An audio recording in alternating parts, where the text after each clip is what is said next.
Amin.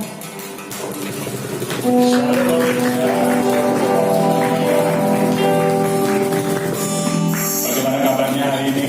Luar biasa. Luar biasa. Siapa yang luar biasa? Amin. Tuhan Yesus kita, amin.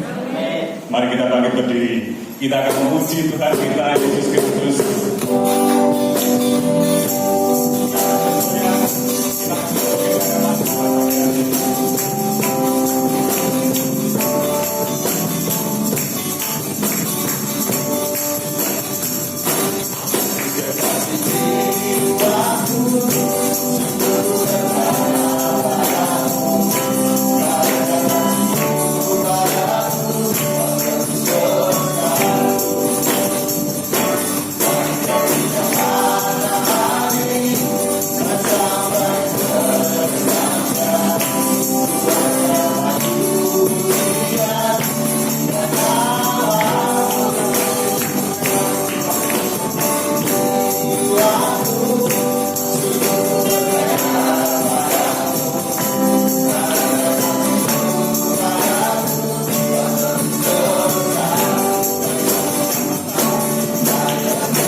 Kemuliaan bagi Tuhan, boleh dong? Haleluya.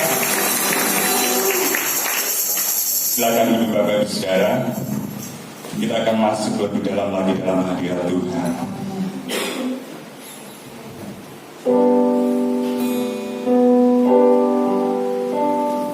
Dia adalah Allah yang setia, yang senantiasa ada dalam kehidupan kita. Saat kita ada di dalam suka maupun saat kita ada di dalam duka.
percayakan dalam kehidupan kami. Baik persembahan 1, persembahan 2, Kau sucikan, kuduskan, dan Kau pakai Tuhan untuk kemuliaan nama-Mu, untuk keluasan pekerjaan-Mu di tempat ini Bapa. Terima kasih Tuhan Yesus, terima kasih. Di dalam nama Tuhan kami Yesus Kristus, kami siap Tuhan untuk berkati pekerjaan-Mu. Haleluya, haleluya. Amin. Silakan Bapak Ibu Saudara, amplop yang sudah diisi, Bapak Ibu Saudara bisa masukkan ke depan.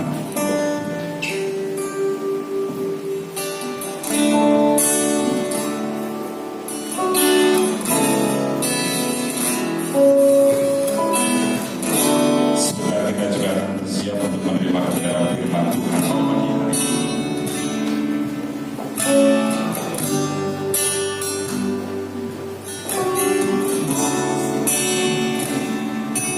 Kita siapkan hati kita menerima kebenaran firman Tuhan pada pagi hari ini.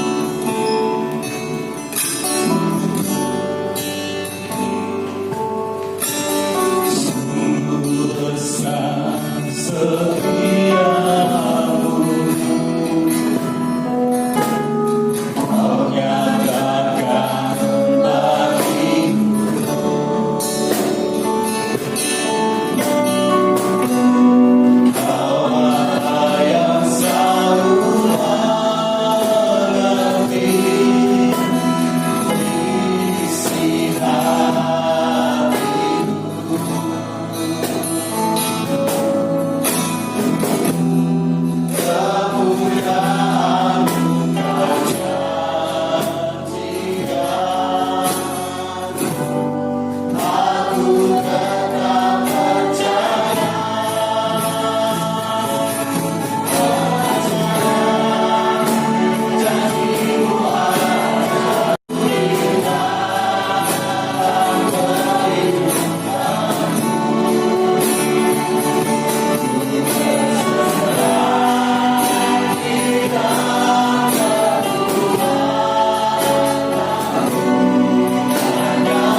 janji-Mu dan firman-Mu. Karena kami tahu Engkau adalah firman yang hidup, yang berkuasa. Dan ketika kami mempercayakan janji-Mu dan firman-Mu, maka Engkau Tuhan yang akan menggenapi dalam hidup kami. Dan kami akan berjalan di dalam firman dan kuasa-Mu Tuhan. Terima kasih Tuhan yang berbicara untuk kami hari ini.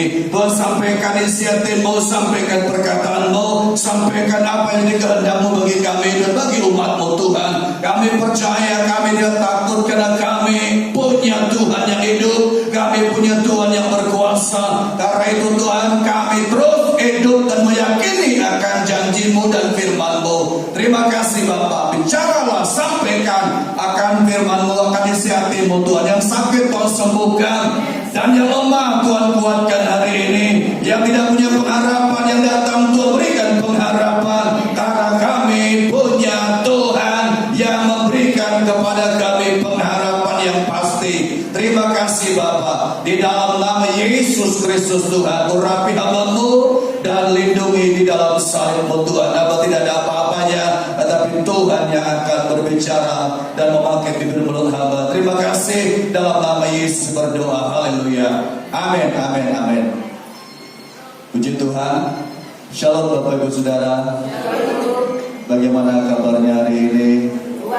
Luar biasa, sekalipun sudah beberapa hari hujan dan tidak pernah mandek terus. Memang Desember adalah kepanjangan daripada apa? Gedenya sumbernya. Jadi jangan heran, Desember itu adalah satu tempat hujan yang mari masuk ke sini, masuk kosong, yang menjadi bagian hidup kita semuanya. Ya, kita berada di bulan Desember, ya, persiapan bahkan sudah perayaan Natal di mana-mana. Tetapi kita sebagai orang percaya, kita terus Natal itu harus terjadi di dalam kehidupan kita setiap hari. Amin. Kita akan bersama-sama membuka firman Tuhan di dalam Keluaran pasal yang ke-8 ayat yang ke-23. Keluaran pasal yang ke-8 ayat 23. Lalu nanti kita juga akan membaca Malaki 3 ayat yang ke-18. Tapi kita baca dulu Keluaran pasal yang ke-8 ayat yang ke-23. Di sini juga ada yang Bapak Ibu bawa Alkitab bisa dibuka. Keluaran pasal yang ke-8 ayat yang ke-23. Demikian sabda Tuhan. Sebab aku akan mengadakan perbedaan antara umatku dan bangsamu. Besok tanda mujizat ini akan terjadi. Kita melihat satu ayat lagi, Malaki pasal yang ketiga ayat yang ke-18. Berkata demikian, maka kamu akan melihat kembali perbedaan antara orang benar dan orang fasik, antara orang yang beribadah kepada Allah dan orang yang tidak beribadah kepadanya. Dua ayat ini berbicara tentang sesuatu yang luar biasa. Kalau kita lihat tadi Keluaran pasal 8, di situ dikatakan bahwa Tuhan melakukan perkara yang luar biasa, di mana kerajaan Firaun itu diserang oleh lalat pikat. Jadi di sana sini seluruh Mesir itu diserang oleh lalat pikat, dan yang ada atau yang terjadi pada waktu itu hanya satu tempat yang tidak ada lalat pikatnya, yaitu Goshen. Di situ kenapa tidak ada lalat pikatnya? Karena di situ ada umat Tuhan, ada orang Israel di Goshen itu. Makanya tidak ada lalat pikat di situ. Ya. Nah, kalau kita membaca juga di dalam Malaki pasal yang ketiga ayat 18 berkata, Tuhan akan mengadakan perbedaan antara orang benar dengan orang fasik, antara orang yang beribadah kepada Allah dan orang yang tidak beribadah kepada Allah. Saya membaca ayat ini, saya coba merenungkan dan coba saya bertanya, apa maksudnya Tuhan? Kok Tuhan membuat perbedaan, padahal tidak boleh ada anak emas, ada anak perak. Tapi Tuhan buat perbedaan. Ya, dalam rumah tangga kalau orang tua membedakan anak A, anak B, anak C, maka akan terjadi kekacauan rumah tangga itu, ya kan? Rumah tangga itu akan jadi rumah tangga yang terus panas karena oh ini anak mama, ini anak papa. Ya, ada perbedaan akan terjadi, tapi kita lihat di sini Tuhan mengatakan akan membuat perbedaan. Ada perbedaan orang benar, ada bedanya dengan orang fasik. Lalu dikatakan juga orang yang beribadah kepada Allah, ada bedanya dengan orang yang tidak beribadah kepada Allah. Oh iya benar memang. Ya, orang yang beribadah. Pertanyaan saya, kenapa Allah membuat perbedaan? Tema hari ini adalah beragama Kristen, tapi bukan orang Kristen. Agamanya Kristen, tapi dia bukan orang Kristen. Ini sebuah hal yang perlu kita renungkan. Kemarin saya siaran di radio itu secara live, secara langsung. Saya ketemu dengan teman-teman dan mereka bilang, Pak, saya itu berbulan-bulan memang rekaman. Ada kemarin langsung, bahkan di TV Kompas pun bolak-balik, Pak, kapan di TV Kompas? Nanti ya, saya bilang kalau sudah agak rendah sedikit. Ya. Saudara, kita lihat di sini Tuhan membuat sebuah perbedaan. Kenapa Tuhan membuat perbedaan? Apa sebabnya? Tadi saya katakan tema kita adalah beragama Kristen, tapi dia bukan orang Kristen. Kok bisa, Pak? Kan secara orang otomatis agamanya Kristen, otomatis dia adalah orang Kristen, betul? Tetapi ini bukan sebuah hal yang seperti itu yang Tuhan inginkan. Ada banyak orang mengaku agamanya Kristen, tapi dia bukan orang Kristen. Kenapa? Karena kalau kita melihat di sini agamanya Kristen, tapi dia bukan orang Kristen. Ia menyebut dirinya Kristen. Namanya mungkin juga nama Kristen. Mobilnya mungkin juga ditempel ada Immanuel, ada Yesus memberkati, tapi dia bukan Kristen. Kenapa, Pak? Kan dia adalah orang Kristen. Kenapa? Karena kalau kita melihat di sini di dalam Alkitab mengatakan bahwa mungkin ia pakai kalung salib, mungkin dia adalah orang yang datang dan berkata, oh saya orang Kristen. Tetapi kalau kita melihat, dia tidak pernah beribadah. Agamanya Kristen, tapi nggak pernah ibadah, nggak pernah membaca Alkitab. Ya, di masa pandemi ini memang berbagai cara dalam ibadah. Ada yang melalui Zoom. Kita kalau ada pertemuan gembala di WTC di Serpong, kalau dulu setiap bulan saya harus ada di sana setiap bulan. Ya, tetapi karena sekarang kita tidak bisa pertemuan, harus pakai sistem Zoom. Ya. Tetapi ibadah kita di sini mulai beberapa bulan yang lalu, saya minta izin ke lurah, camat, dan wali kota. Sampai secara resmi, Pak Wali bilang yang penting Pak Robert, yang penting protokol kesehatan itu diterapkan. Itu aja. Ya, cuci tangan, pakai masker. Ya itu. Ada ibadah.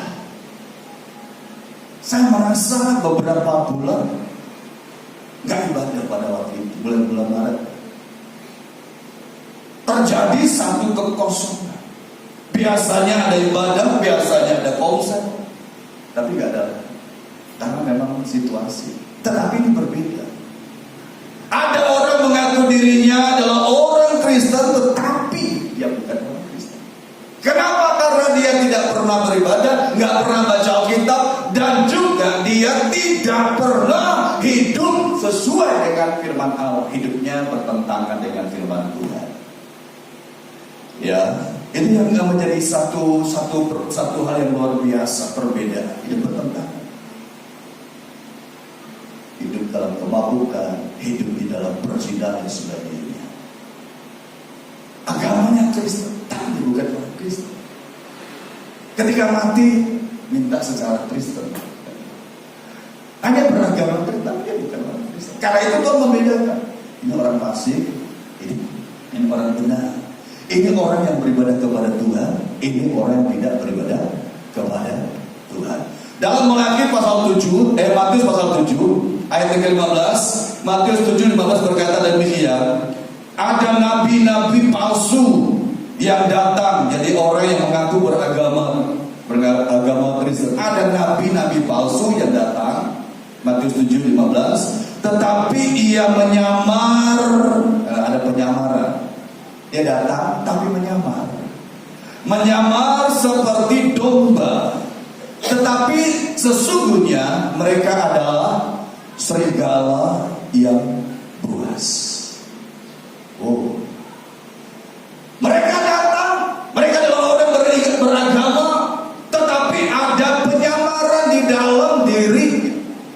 Dia menyamar. Orang kalau menyamar itu susah dibedakan yang mana yang benar, yang mana yang baik. Itu susah dibedakan karena ada penyamaran. Apalagi kalau penyamaran itu rapi tersusun, orang akan susah membedakan. Nah, ini Alkitab mengatakan, Matius 7:15 mengatakan ada nabi-nabi, ada orang yang beragama Kristen, tetapi dikatakan di sini menyamar, timbul penyamaran.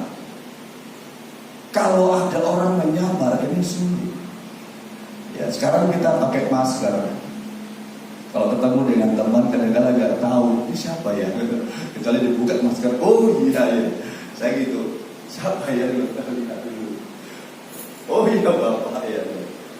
Kenapa? Karena pakai masker.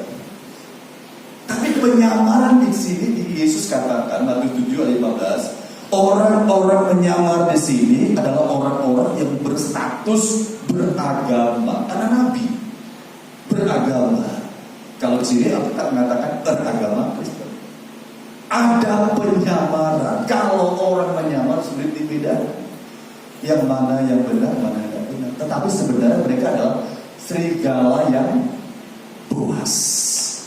Ya, serigala yang buas. Kenapa? Karena ada penyamaran, ada serigala. Dan dikatakan di sini harta berbulu domba, tapi hatinya hati serigala. Bulunya bulu domba, lembut, baik kelihatannya. Ya, ini penyamaran. Di dalam Kisah Rasul pasal 20 ayat 29, di situ ditulis sampai 38. Saya nggak membaca semuanya.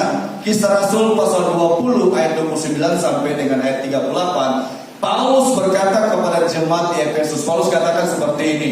Aku tahu, kata Paulus, sesudah aku pergi, aku tahu sesudah aku pergi, maka serigala-serigala ganas akan datang masuk di tengah-tengah kamu, kata Paulus. Bahkan dari antara kamu sendiri akan muncul beberapa orang. Nah, ini jadi masalah. Paulus bertahun-tahun ada di Efesus. Dia coba membina, dia coba menyampaikan pengarahan firman Allah, dia coba adakan PA, adakan pengajaran. Tetapi Paulus harus pergi memberitakan Injil ke tempat-tempat lain lagi. Tetapi Paulus katakan seperti ini, aku tahu ketika aku pergi dari sini akan ada serigala-serigala yang ganas masuk. Bahkan ada yang muncul di antara kamu. Ini kan jadi masalah. Muncul berubah menjadi apa? Serigala yang ganas. Kenapa? Karena kita melihat ini adalah hari-hari terakhir. Kalau kita perhatikan, ada orang-orang yang seperti ini. Mereka berusaha menarik orang lain, mempengaruhi orang lain, berusaha membuat orang lain jatuh di dalam dosa. Dan ini yang sedang terjadi. Karena itu sebagai orang percaya kepada Yesus Kristus Tuhan, kita menjadi orang percaya yang benar-benar percaya dan melakukan firman Allah. Lalu timbul pertanyaan, Kristen sejati itu adalah Kristen yang bagaimana? Tadi saya katakan dari awal, beragama Kristen tapi bukan Kristen. Lalu pertanyaan, Kristen sejati itu Kristen yang dulu. Kita melihat 1 Petrus pasal yang keempat. 1 Petrus pasal 4 ayat 7. 1 Petrus pasal 4 ayat 7 sampai ayat 11. 1 Petrus 4 ayat 7 sampai 11 dikatakan judulnya adalah hidup orang Kristen. Itu judulnya. Kesudahan segala sesuatu sudah dekat.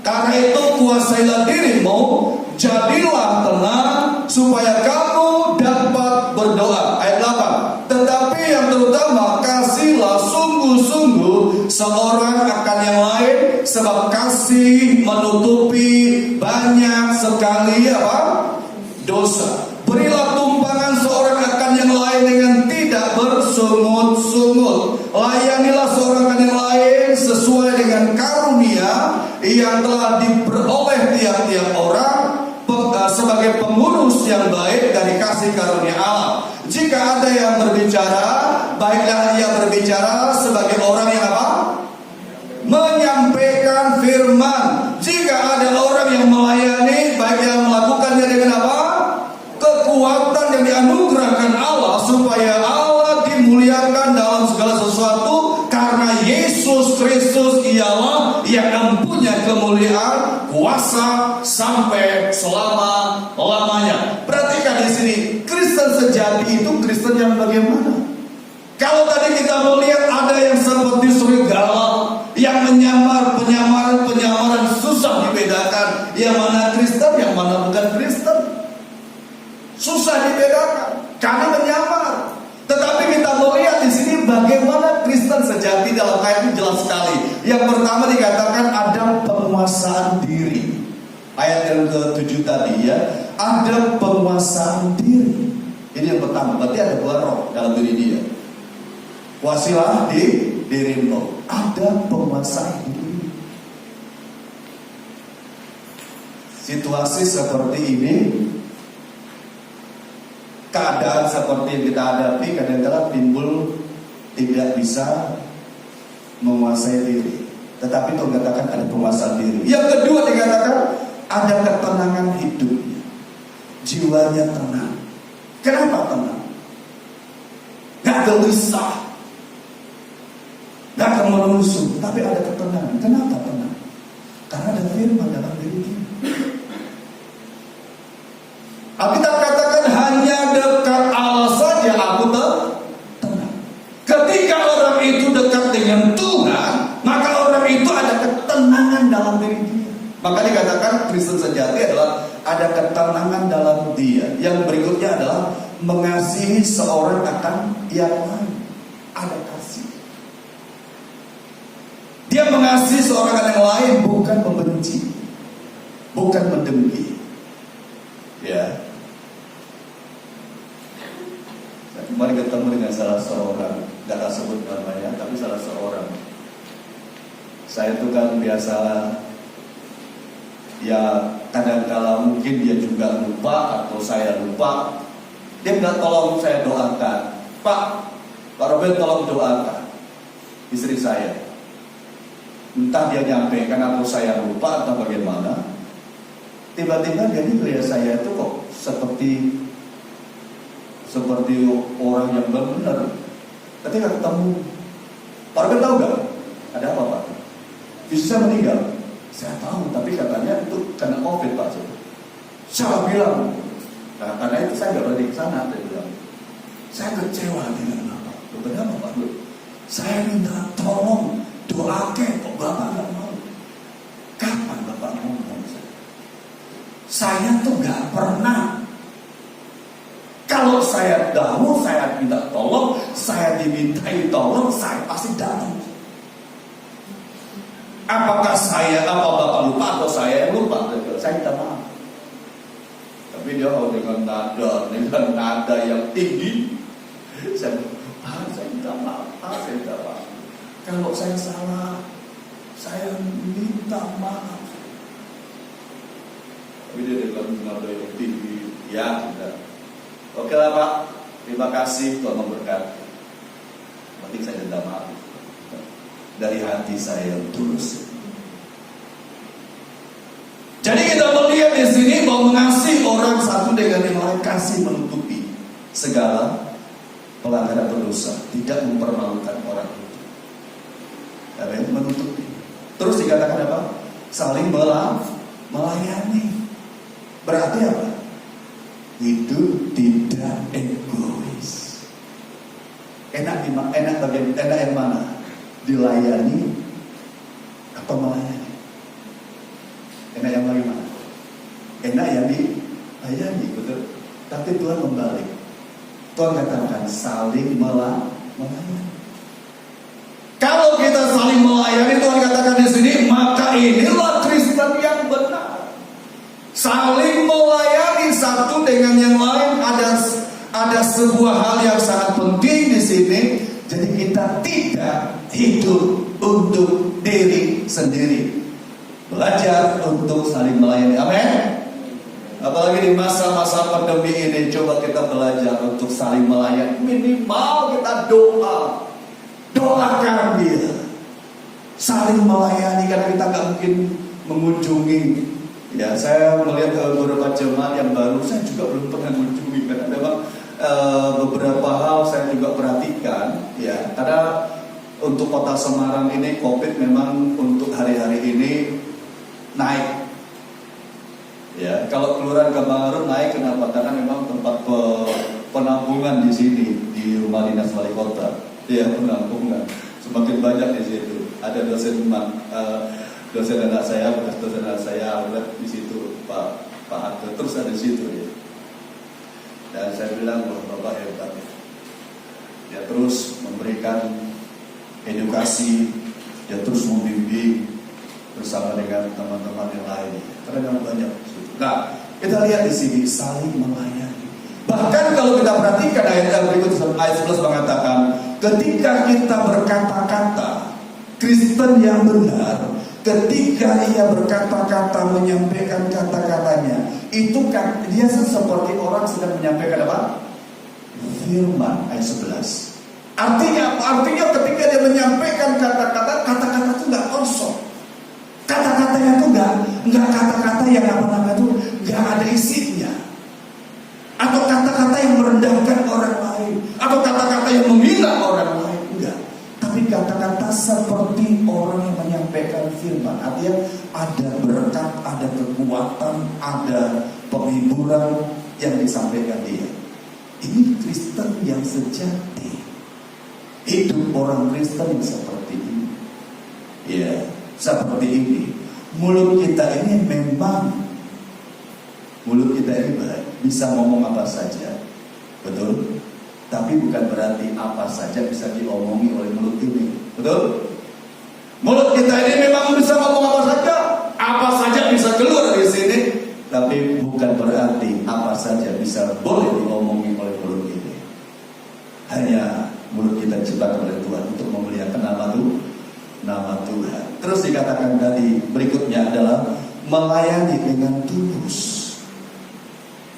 Kristen yang benar adalah Kristen yang melayani dengan tulus. Gak boleh pura-pura. Saya sampaikan kepada pelayan Tuhan di sini, Anda adalah orang-orang yang dipilih Tuhan.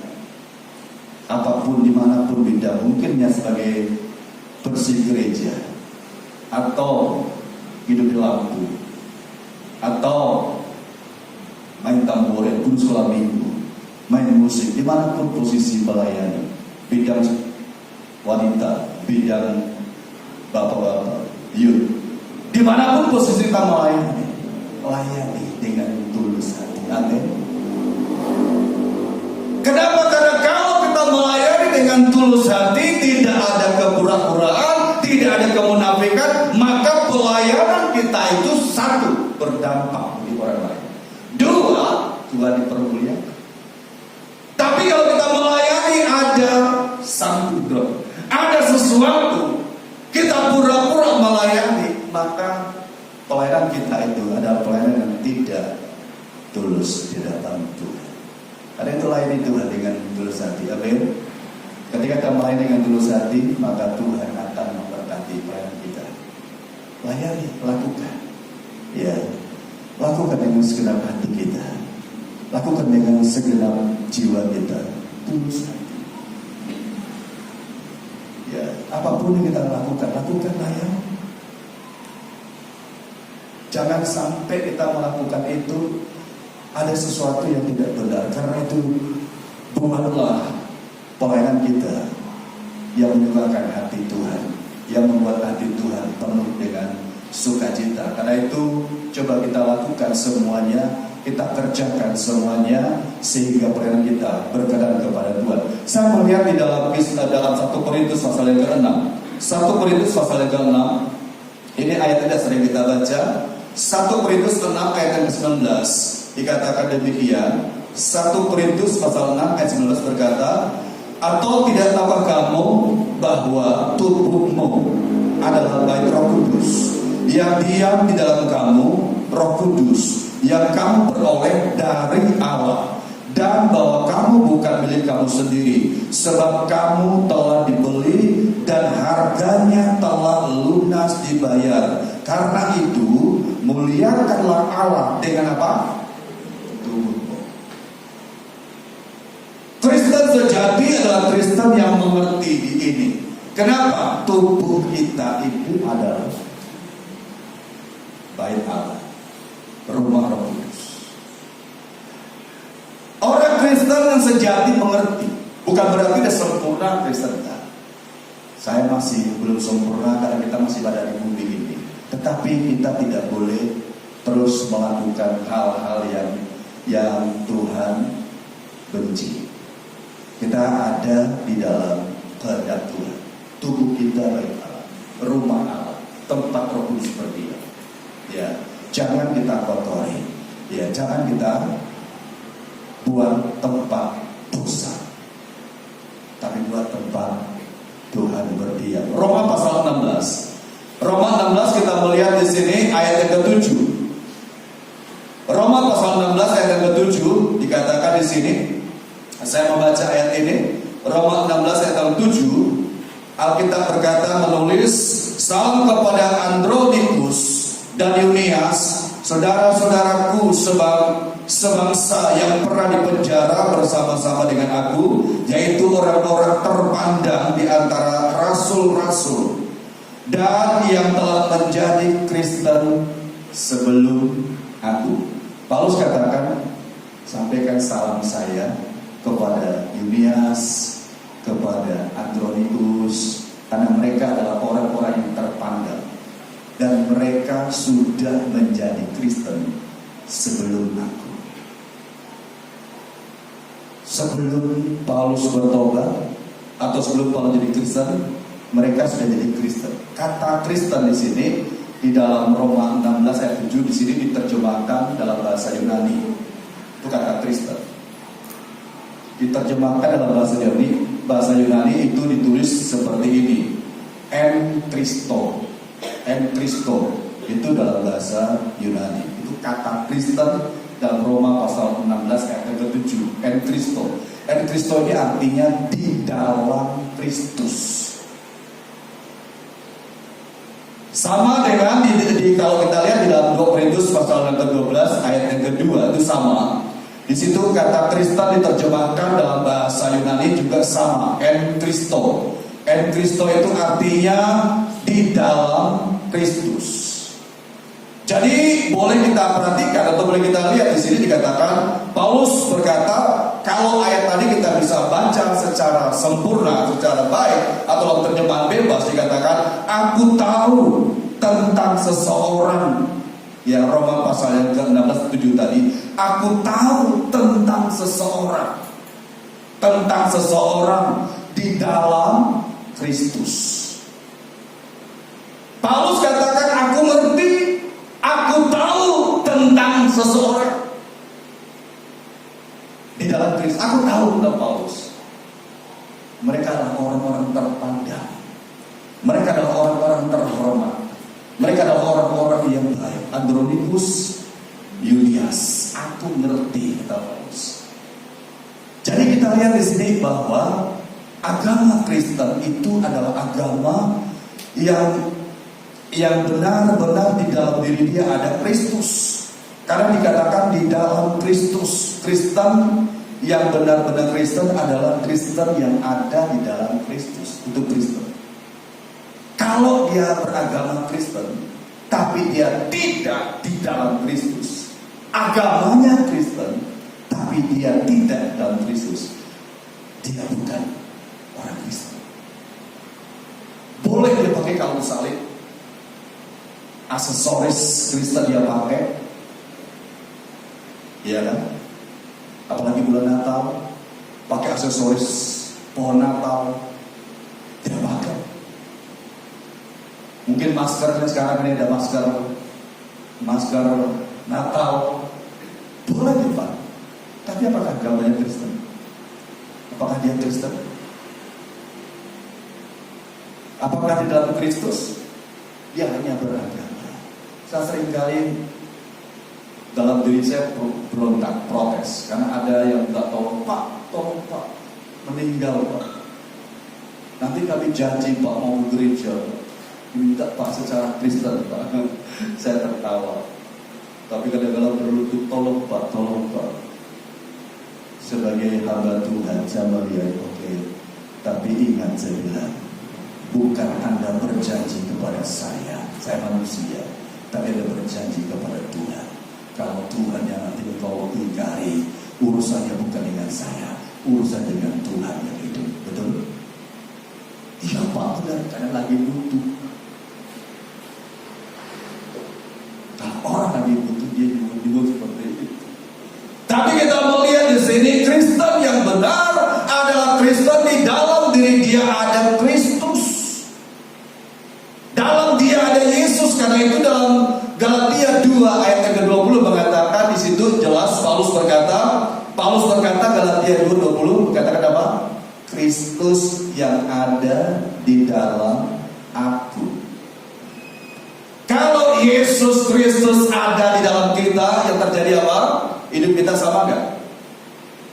Masih sama gak? Tidak akan sama. Kenapa? Karena ada Kristus. Tapi kalau di dalam kita tidak ada Yesus, di dalam kita tidak ada Yesus Kristus, hidup kita sama dengan dunia. Tapi kalau dalam kita ada Kristus, ada Yesus Kristus, maka akan ada perubahan. Betul? Ada perubahan. Anak-anak mahasiswa Kristen, anak-anak pelajar Kristen yang hidup dalam persekutuan, benar-benar dalam persekutuan, mereka hidup takut Tuhan, dan mereka tidak ikut-ikutan melakukan yang tidak benar. Saya melihat, kalau saya memimpin persekutuan, saya lihat, oh iya, ini adalah anak-anak yang takut Tuhan. Jadi kenapa? Ada Yesus dalam diri dia. Kalau dalam diri suami ada Yesus, dalam diri istri ada Yesus, maka rumah tangga yang menjadi rumah tangga yang panas apa dingin? Panas apa dingin? Panas dingin Pak. Suhunya panas tinggi 38. Ya, kalau ada Yesus, dua-duanya akan jadi keluarga yang harmonis. Tapi kalau Yesus di luar, dia hanya beragama Kristen. Yesus di luar dia tidak ada Yesus. Hidup jadi kacau. Dari mana sih asal agama Kristen? Dari mana asalnya? Dari mana asal agama Kristen? Ya? Agama Kristen berasal, kalau kita mau lihat, berasal dari ajaran Yesus Kristus yang lahir di Bethlehem, lalu dibesarkan di Nazaret, tinggal di Nazaret.